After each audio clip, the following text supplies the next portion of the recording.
আসসালামু আলাইকুম রহমতুল্লাহি ওবারাকাতু। 5 লাইনের একটি স্বর্ণের ফলক রাসূলুল্লাহ সাল্লাল্লাহু আলাইহি সাল্লাম থেকে বর্ণিত। তিনি ওয়াকানা তাহতাহু কানজুল লাহুমা এর ব্যাখ্যায় বলেছেন, হযরত খিজির আলাইহিস সালাম হেলে পড়া যে দেয়াল সোজা করে নির্মাণ করে দিয়েছিলেন, সেই দেয়ালের নিচে স্বর্ণের একটি ফলক ছিল।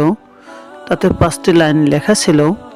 প্রথম লাইন, আমি ওই ব্যক্তি সম্পর্কে বিস্মিত যে তার মৃত্যুর কথা নিশ্চিত জেনেও আনন্দিত হয়। দ্বিতীয় লাইন, আমি ওই ব্যক্তি সম্পর্কে বিস্মিত যে জাহান্নামের কথা নিশ্চিত জেনেও হাসে। তৃতীয় লাইন, আমি ওই ব্যক্তি সম্পর্কে বিস্মিত যে তাকদীরের কথা নিশ্চিত জেনেও উদ্বিগ্ন হয়।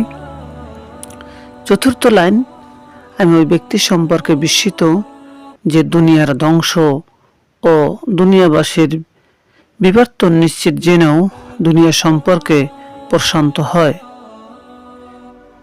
পঞ্চম লাইন, লা ইলাহা ইল্লাল্লাহ মুহাম্মাদুর রাসূলুল্লাহ সাল্লাল্লাহু আলাইহি সাল্লাম, আমি সাক্ষ্য দিচ্ছি যে আল্লাহ ছাড়া কোনো ইলাহ নাই, মুহাম্মদ সাল্লাল্লাহু আলাইহি সাল্লাম আল্লাহর রাসূল।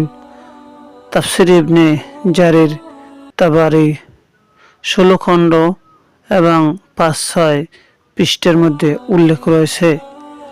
মহান আল্লাহ তাআলা আমাদের সঠিক বুঝ দান করুন। আল্লাহ ও রাসূলের প্রতি তৌফিক দান করুন। পৃথিবীর সকল মানুষ সুস্থ থাকুক, ভালো থাকুক, আমিন। আসসালামু আলাইকুম ওয়া রাহমাতুল্লাহ।